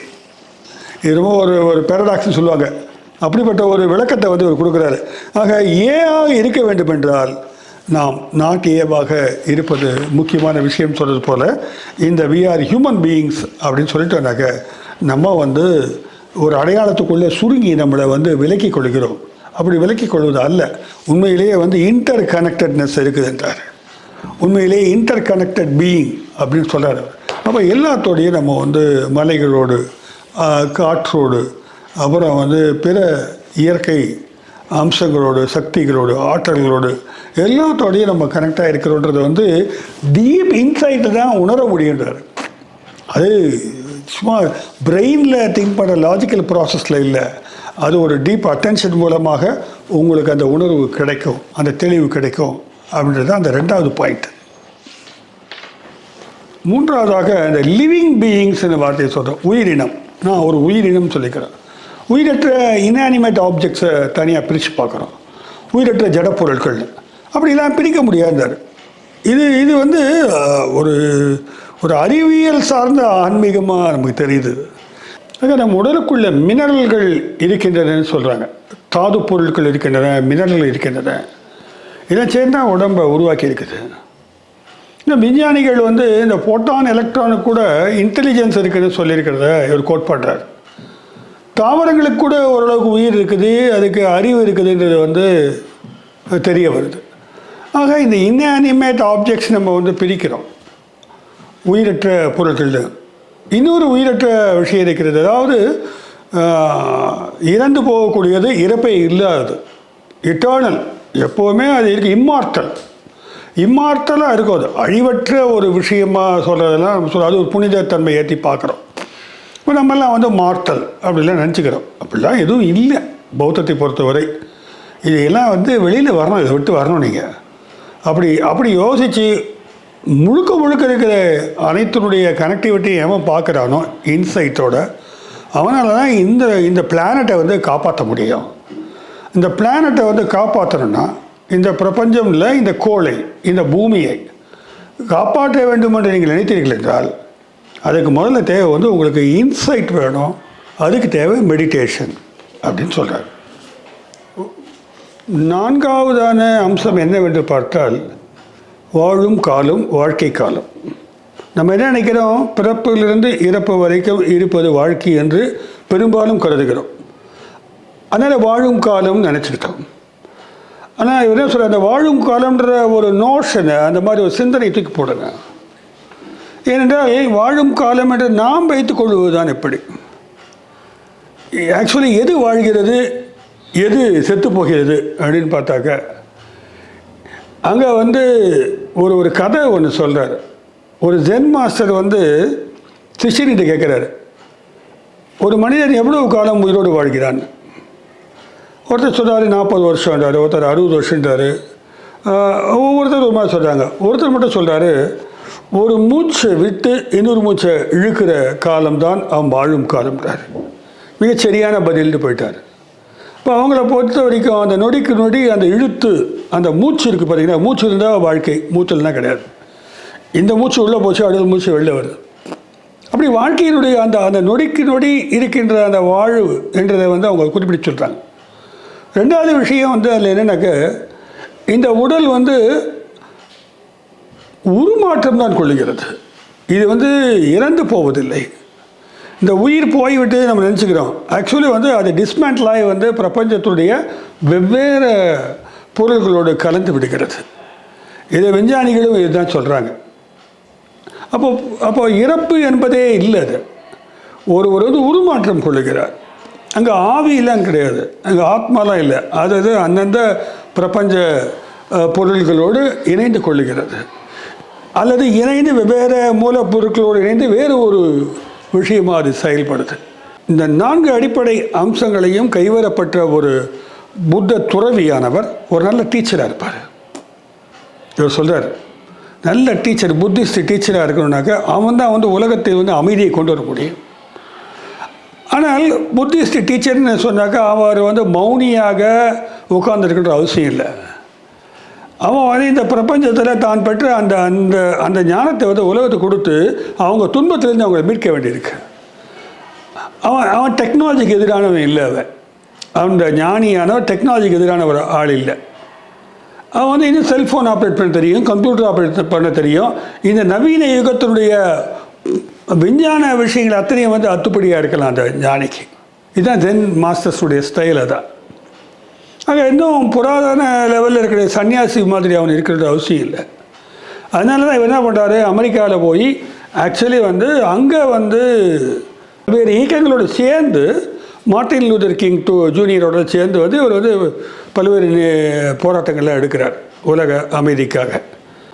நிறைய முனைப்படுத்தி போர் இல்லாத ஒரு சமுதாயத்தை உருவாக்குவதற்கான முனைப்படுத்து வேலையெல்லாம் பார்க்குறாரு. இவருடைய முனைப்பிலே நிறைய போரற்ற ஒரு உலகத்தை உருவாக்குவதற்கான செயல்பாடுகள் பல்வேறு இளைஞர்களை கொண்டு செய்யப்படுகிறது. 1976 ஒரு சம்பவம் நடக்குது. வியட்நாமிலேருந்து அகதிகளாக மக்கள், நூற்றுக்கணக்கான மக்கள் வந்து பக்கத்தில் இருக்கிற நாடுகளெல்லாம் போகிறாங்க. அவங்க போட்டில் ஏறிக்கிட்டு வந்து போகிறாங்க. எவ்வளோ தூரம் போகிறோம் தெரியாமல் போகிறாங்க. அப்படி போகிறவங்கள கிட்டத்தட்ட ஒரு 700-800 அகதிகளை வந்து மாட்டிக்கிறாங்க. எந்த நாட்டுக்கு போக முடியாமல் மாட்டிக்கிறாங்க. திக் நட் ஹான் அவர்களை அழைத்து செல்கிறார். அப்போது மலேசியாவுக்கு போகிறாங்க. மலேசியாவில் உள்ளே விட முடியாதுன்றாங்க. 800 அகதிகள் போட்டில் வந்து விட மாட்டாங்க இல்லையா. இவங்க என்ன பண்ணுறாங்க, சிங்கப்பூரில் போய் லேண்ட் ஆகிறாங்க. கரையில் தங்கியிருக்காங்க. போட்லேயும் கொஞ்சம் பேர் இருக்கிறாங்க, வெளிலேயும் கொஞ்சம் பேர் இருக்கிறாங்க. போலீஸ் வந்து விடுகிறார்கள். போலீஸ் வந்துட்டு ஒரு நாள் டைம் தரும், இந்த இடத்த விட்டு காலி பண்ணுறாங்க. இவங்களுக்கு என்ன பண்ணுறதுன்னே தெரியல. அந்த சமயத்தில் மனம் மிகவும் பதட்டமாக இருக்கிறது. எல்லோரும் வந்து அச்சத்தில் இருக்கிறார்கள், துயரத்தில் இருக்கிறார்கள். ஒரு மாதிரி என்ன பண்ணுறதுனே புரியாத ஒரு சூழ்நிலை. இவருக்கும் பதட்டம் நிலவுகிறது. அந்த சமயத்தில் வந்து என்ன பண்ணுறாங்க, மெடிடேட் பண்ணுறாங்க எல்லோரும். இந்த சமயத்தில் மெடிடேட் பண்ணுவாங்கன்னு கேட்டாக்க பண்ணுறது தான் ஒரு டெக்னிக். மெடிடேட் பண்ணும்போது மனம் காம் ஆகுது, அமைதியாகுது. அப்போ வந்து நாம் வந்து யாராக இருக்கிறோம், என்னவாக இருக்கிறோம் எல்லாமே புரிய தொடங்கிறது. அவருக்கு அந்த இடத்துல பண்ண மெடிடேஷன் வந்து ஒரு மிகப்பெரிய தீர்வை கொடுத்ததாக சொல்கிறார். ஒரு அமைதி வந்து டக்குன்னு ஒரு ஸ்பார்க். சிங்கப்பூரில் இருக்கக்கூடிய ஃப்ரெஞ்சு தூதரகத்தை அவர் வந்து அணுகுகிறார். ஒரு நாள் டைம் கொடுக்குறாங்க. அதனால் வந்து ஃப்ரெஞ்சு தூதரகத்துக்கு போய் பார்த்து இவர் பேசுகிறார். இவருக்கு ஃப்ரெஞ்சும் தெரியும். ஏற்கனவே இவர் அமெரிக்காவெல்லாம் சென்று வந்தால் இவர் மீது மிகுந்த அபிமானம் உண்டு. நாங்கள் இங்கே கொஞ்ச நாள் தங்கணும், எங்களுக்கு வந்து டைம் கொடுத்தீங்கன்னாக்க ஒரு 1 வீக் நாங்கள் இருக்கிறோம், பிறகு எப்படியா ஏற்பாடு பண்ணி போயிடுவோன்றார். அப்போ ஃப்ரெஞ்சு தூதரகம் வந்து சிங்கப்பூர் அரசுடன் பேசி அவங்கள தங்கறதுக்கு ஏற்பாடு பண்ணி தராங்க. இது வந்து ஒரு ப்ராக்டிக்கலான சொல்யூஷன். அது இந்த சொல்யூஷன் வந்து ஸ்ட்ரைக் ஆகிறதுக்கு காரணம் பதட்டமான மனமாக இருக்குமானால் அச்சம் கொண்ட மனதால் வந்து இதை யோசிக்க முடியாது. இன்னொன்று கூடியிருக்கிற அத்தனை பேருடைய வாழ்க்கை குறித்த அக்கறை வந்து உள்ளுக்குள்ளே வரும்பொழுது அந்த கம்பேஷன் தான் வந்து இம்மாதிரியான முடிவுகளை நம்ம எடுக்கிறதுக்கு வந்து வழிகாட்டுதுன்றார். இது மாதிரி பல தருணங்களில் வந்து டிட்டாச் பண்ணி ஒரு மெடிடேட் பண்ணும்பொழுது மனமானது வந்து ஒரு நல்ல தீர்வை நோக்கி செல்லுகிறது என்று நிறைய அதுக்கான வரலாற்று குறிப்புகள் அனுபவங்களை வந்து அவர் தெரிவிக்கிறார். 1960 இவர் எங்கேஜ் புத்திசத்தை வியட்நாமில் தொடங்கிய போது வாக்கிங் மெடிடேஷன்றாரு, சிட்டிங் மெடிடேஷன்றாரு, விதவிதமான மெடிடேஷன் டெக்னிக்லாம் சொல்கிறார். அப்போ வந்து சொல்கிறார், சுற்றில வந்து பாம் ஓசை கேட்டுக்கிட்டே இருக்குமா, ஓஹோ இங்கே வந்து பாம் விழுந்துருச்சு அப்படின்னு. சுற்றில வந்து அந்த அந்த அந்த வாருடைய அந்த அழுத்தமானது மைண்டில் இருந்தால் கூட இந்த மெடிடேஷன் வந்து ரொம்ப முக்கியமானதுன்னு நினச்சாங்க. ஏனென்றால் 2 தரப்புமே வந்து போரில் ஈடுபட்டு இருக்கிறாங்க. இவங்க அமைதி வேணும்னு நினைக்கிறாங்க. அப்போது இவர் என்ன சொல்கிறாருன்னா, ஒட்டுமொத்த உலகத்துக்கான அமைதியை உருவாக்கக்கூடிய ஒரு நிலையை உருவாக்க தான் இந்த மெடிடேஷன் இது செய்கிறோம். இந்த மெடிடேஷன் செய்கிறதுனால வந்து ஏதோ ஒரு ஆன்மீக பலமாக போய் எல்லாத்தையும் ஸ்டாப் பண்ணாது. இங்கே யாரெல்லாம் மெடிடேட் பண்ணுறாங்களோ அவங்களுக்கு வந்து ஞானத்தை கொடுக்கும். அந்த ஞானம் என்பது வந்து ஏதோ ஒதுங்கி நிற்கிற ஞானம் அல்ல, அடுத்த ஸ்டெப் என்ன வைக்கிறதுக்கான தெளிவை கொடுக்குற ஞானம். இந்த மக்களுக்கு நன்மை பயக்கின்ற காரியங்களை எப்படி முன்னெடுத்து செல்வது என்பதற்கான ஒரு பலனை கொடுக்குன்றாங்க. ஆக்சுவலி வந்து இவங்க ஆசிரமிலேருந்து ஒரு 5 பேரை வந்து அரசு கூப்பிட்டு போயிடுறாங்க. இவங்கெல்லாம் தீவிரவாதிங்க, நம்ம அரசுக்கு எதிரானவங்க, இவங்கெல்லாம் வார் வேண்டாம்னு சொல்லி அமெரிக்காவை சப்போர்ட் பண்ணுறாங்க அப்படின்னு சொல்லி வியட்நாம் அரசு என்ன பண்ணுறாங்க, ஒரு 5 பேரை வந்து கூப்பிட்டு போய் அவங்கள வந்து சுட்டு கொன்னுடுறாங்க. அந்த சுட்டு கொல்லும்போது கூட சுட்டுறவன் சொல்கிறான், ஐம் சாரி, எங்களுக்கு இது மாதிரி கட்டளை கொடுத்துருக்காங்க, வேறு வழி இல்லை அப்படின்னு சொல்லியிருக்கிறாங்க. இம்மாதிரியான தவறான புரிதல்கள் ஏற்பட்டு உயிரிழந்த தியாகிகளும் கூட இவருடைய ஆசிரமத்தில் இருக்கிறாங்க. இவரே எந்த நேரத்தில் வந்து கொல்லப்படலாம்னு பல்வேறு விதமான நெருக்கடிகளை தண்டித்தவர் தான். ஆனால் இந்த நெருக்கடிகளை எல்லாம் கடந்து வருவதற்கு உலகத்திற்கே ஒரு பாடம் சொல்லக்கூடிய அளவிற்கு தகுதியுடையவராக ஆவதற்கான காரணம் வந்து அவர் வந்து அந்த ஒருநிலைப்படுத்தி தான் யார் என்பதை அறிந்து கொள்வது தான் என்பதுதான் அவர் சொல்கிறார். இந்த உலகிலே காஸ் அண்ட் எஃபெக்ட் இருக்குதான்ற ஒரு கொஸ்டின் அடுத்து வருது. அதாவது காரணம் காரியம் இருக்கின்றதான்ற ஒரு கேள்வி வந்து ஃபிலாசபியில் அடிப்படையான கேள்வி. அதுக்கு பெர்ட்ராண்ட் ரஸ்ஸல் என்ன சொல்கிறாரு, எல்லாமே ஒரு கோயின்சிடென்ஸ் நடக்குதுன்றார். ஹியூமோ தான் சொல்கிறார். நீங்கள் ஒரு டிசைன் இருக்கிறதா நினச்சிக்காதீங்க. ஒரு டிசைன் படி தான் உலகம் ஆக்டிவேட் ஆகிட்டு இருக்குனாக்க ஒரு டிசைனர் யாருன்ற கொஸ்டின் வந்துடும். There is not design at all. இது ஒரு முன்வைப்பு. ரசல் கூறுவது போல டிசைன் இல்லைன்றதை பௌத்தம் ஒத்துக்கொள்கிறது, திக் நியாட்டான் சொல்கிறாரு. ஆனால் ஒரு ஆற்றலானது செயல்பாடுகளை இயக்குகின்றது. உடனே ஆற்றல் ஒரு டிவைன் ஃபோர்ஸு, உடனே ஆற்றல் என்றால் ஒரு புனித சக்தி, எல்லாவற்றையும் இயக்குகின்ற பிரபஞ்ச சக்தி அப்படிலாம் இல்லை. இது ஒன்றோட ஒன்று கனெக்டான ஒரு சக்தி, அவ்வளோதான். இந்த ஆற்றலுக்கு இன்னொரு பேர் இருக்குது நம்மக்கிட்ட இருக்கும்பொழுது, அதுதான் வந்து செயல்.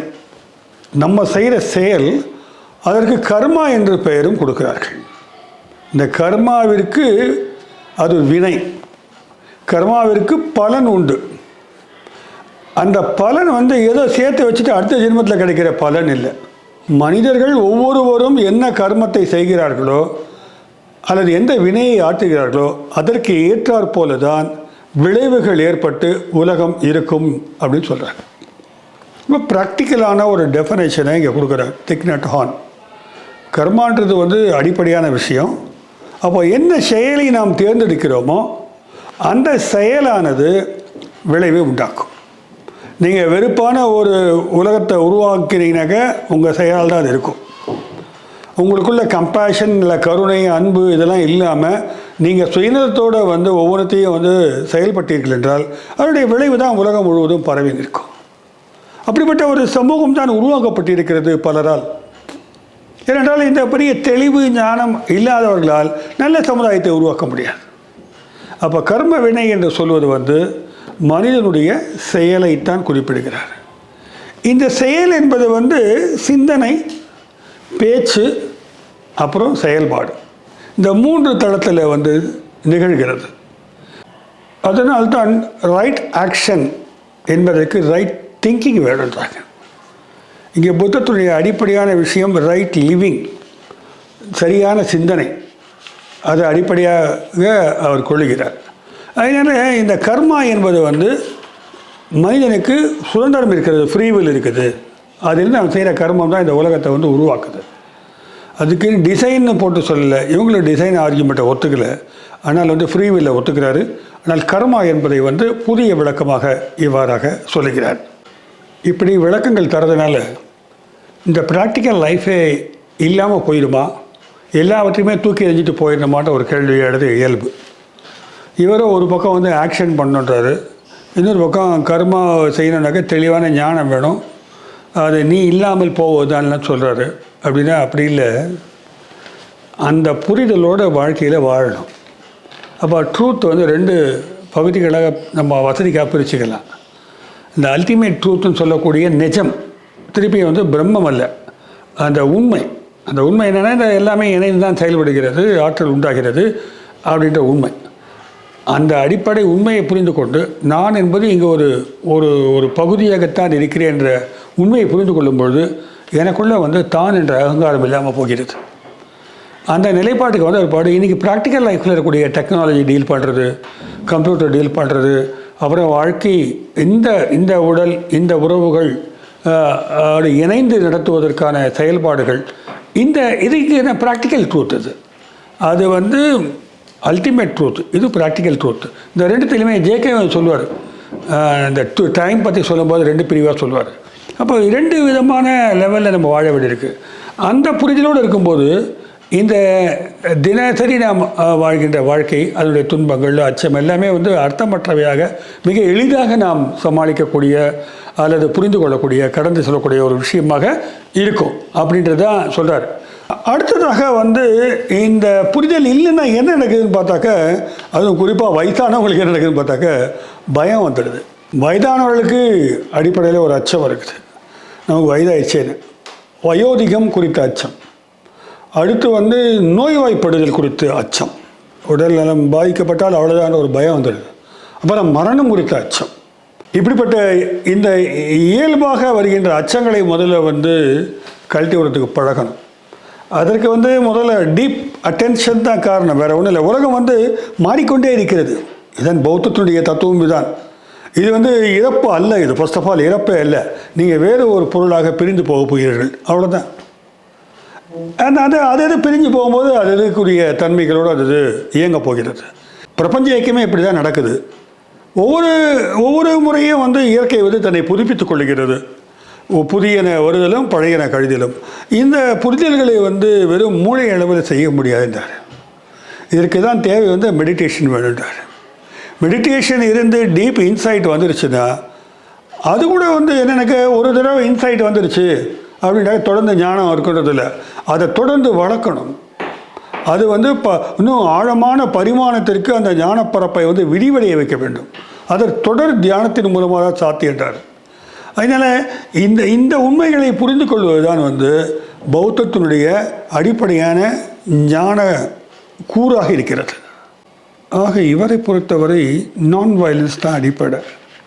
இந்த வயலன்ஸ் இல்லாமல் போகின்ற ஒரு சமூகம் தான் அன்பு கொண்ட, ஆனந்தம் கொண்ட சமூகமாக இருக்கும் என்பதால் அதற்கான வழிகள் என்ன என்பதை தேடுவதிலேயே ஒரு காலத்தை செலவழித்திருக்கிறார். ஒவ்வொரு காலத்திலும் ஞானிகளுடைய வேலை என்பது அந்த காலத்துடைய நெருக்கடிகளுக்கு ஏற்றாற்போல அமைவதாக நான் பார்க்குறேன். அந்த வகையில் இவருடைய கான்ட்ரிபியூஷன் அந்த மாதிரி தான் இருந்திருக்குது. பிறகு பார்த்தா இவரை பொறுத்த வரைக்கும் ஜென்னை பற்றி சொல்லும்பொழுது ஒரு தாமரை மலர்கள் என்றால் சேற்றில் தான் செந்தாமரை போர்க்கும், சேறு இல்லாமல் செந்தாமரை இருக்க முடியாது. துன்பம் இல்லாமல் இன்பம் இல்லை, வெறும் இன்பம் மட்டும் உங்களுக்கு கிடைக்காது, வாழ்க்கையில் துன்பம் இருக்க தான் செய்யும் அப்படின்றார். அப்போ அந்த துன்பங்களை நம்ம எப்படி விலக்க கற்றுக்கணுன்றதான் மனநிலையாக பார்க்குறார். இந்த இன்பம் என்பது கூட ஈக்குவலாக பெரிய இன்பம் என்ற அளவில் எடுத்துக்கொள்வது அவர் கணக்கில் எடுத்துக்கலைங்க. வாழ்க்கைக்கான மரியாதை என்பதை கண்டிப்பாக அவர் நம்ம வாழ்க்கைக்கு மட்டும் இல்லை, ஒவ்வொரு உயிரினத்துக்கான வாழ்க்கைக்கும் ஒவ்வொரு இருப்புக்கான ஒரு ரெஸ்பெக்டையும் நம்ம கொடுக்கின்றது பயங்கர விளக்கி சொல்கிறார். நிறைய சின்ன சின்ன விளக்கங்களாக, ஆழமான விளக்கங்களாக, மனதில் பதியக்கூடிய விளக்கங்களாக இந்த நூலில் அவர் தெரிவிச்சிருக்கிறார். இந்த வகையில் இன்னொரு முக்கியமான கருத்து சொல்கிறாரு. நம்ம பெரும்பாலும் வந்து வியூஸுக்கு அடிமையாயிடுறோம். கருத்தாக்கங்கள், நிறைய கருத்துக்கள் வந்து நம்மளை சுற்றி சுழண்டுக்கிட்டே இருக்குது. அந்த கருத்துக்களெல்லாம் நம்ம வந்து கிரிட்டிக்கலாக யோசிக்காமல் அப்படியே ஏற்றுக்கிட்டு அதன் வழி வந்து தீர்மானிக்கிறோம் சில விஷயங்களை அப்படின்ட்டாரு. இன்னொரு ஒரு வயலண்ட்டான ஒரு சமூகம் உருவாது காரணம் வந்து அவனை சுற்றியில் வந்து வயலண்ட்டான சிந்தனைகளும் கருத்துக்களும் பரிமாறப்படுகின்றன. ஈவன் மீடியா கூட சொல்கிறார். மீடியாவில் வந்து தொடர்ந்து ஒரு குழந்தைகளுக்கு வந்து இதே நம்ம நான் வயலண்ட்டான விஷயத்தை விட்டுட்டு வயலண்ட்டான விஷயங்களே காமிச்சிருந்தாங்க அதுங்களுக்கு வந்து வயலன்ஸில் தான் வந்து மைண்ட் வந்து ஸ்திரப்படும் அப்படின்னு சொல்கிறாரு. அப்போது நீங்கள் போதி சத்துவர்களோடு இருந்தீங்கன்னாக்கா உங்களுக்கு வந்து ஆரோக்கியமான மனநிலை கிடைக்கும். ஆனால் நீங்கள் வந்து தீயன பயக்கக்கூடிய சக்திகளோடு இருந்தீங்கன்னாக்கா உங்கள் மைண்ட் இப்படி தான் ஆயிரும்.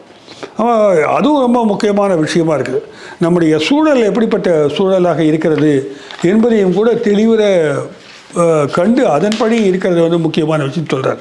ஆக மெடிடேஷன் என்பது வந்து ஏதோ கண்ணை மூடிக்கொண்டு தியானம் பண்ணுவது மட்டுமல்ல, சூழலை கவனிப்பது என்பதும் அக்கறையோடு இருப்பது என்பதும் அதே சமயத்தில் வந்து அது தொடர் ஓட்டமாக ஓடக்கூடியதான் மெடிடேஷன் அப்படின்னு அவர் சொல்கிறார். அவர் டீப் இன்சைட் வேண்டார், டீப் லிசனிங் வேண்டார். லிசனிங் ரொம்ப கேர்ஃபுல்லாக ஒவ்வொரு முறையும் வந்து நீங்கள் வந்து கேட்டுக்கிட்டே இருங்க, நுணுக்கமாக கேளுங்க, ஆழமாக கேளுங்கள், இயற்கை பேசிக்கொண்டே இருக்கிறது. ஆக இதெல்லாம் வந்து மிஸ்டிக்கல் ரெல்மில் தெரிஞ்சால் கூட டோட்டலாக வந்து நான் நினைக்கிறேன் இது வந்து ஒரு பயிற்சி. பெரும்பாலும் வந்து ஒரு வேறு ஏதோ பூதாகார சக்தி வந்து கைப்பிடிச்சு தூக்கிட்டு வர மாதிரி சொல்ல அவர் எல்லாவற்றையும் கணித்து இந்த பிரபஞ்ச இயக்கத்தை புரிந்து கொள்ளுகின்ற ஒரு அறிவாகத்தான் நான் பார்க்கிறேன். அதற்கான பல்வேறு நுணுக்கமான செயல்பாடுகள் எல்லாமே இவர் செஞ்சார். அதுவே இன்று கூட போற்றப்பட்டு கொண்டிருக்கின்றன. அவருடைய நூல்கள் வந்து வாசிக்கப்படுகின்றன. அவருடைய பயிற்சிகளில் பயிற்சி நடந்துக்கிட்டு இருக்கு. ஆனால் அவர் வந்து சமயத்தில் இறந்து போயிட்டார். அவர் கிட்டத்தட்ட 88 வயசு வருமோ இருந்தால் நினைக்கிறேன். அவர் பல்வேறு சமூக செயல்பாடுகளை செய்து இன்றைக்கு வந்து ஒரு நல்ல சமுதாயம் உருவாவதற்கான ஒரு மாடியூலை கிரியேட் பண்ணிட்டு போயிருக்கிறாரு. நண்பர்களே, அவருடைய பேச்சுக்கள் எல்லாம் யூடியூப்பில் எக்கச்சக்கமாக இருக்கிறது. அவருடைய நூல்கள் கூட வந்து நமக்கு வந்து கிடைக்கின்றன. இன்டர்நெட்டில் தேடி பிடித்து படிப்போம். நிச்சயமாக புதிய பார்வையை அது உண்டாக்கும் என்று நம்புகிறேன். நன்றி, வணக்கம்.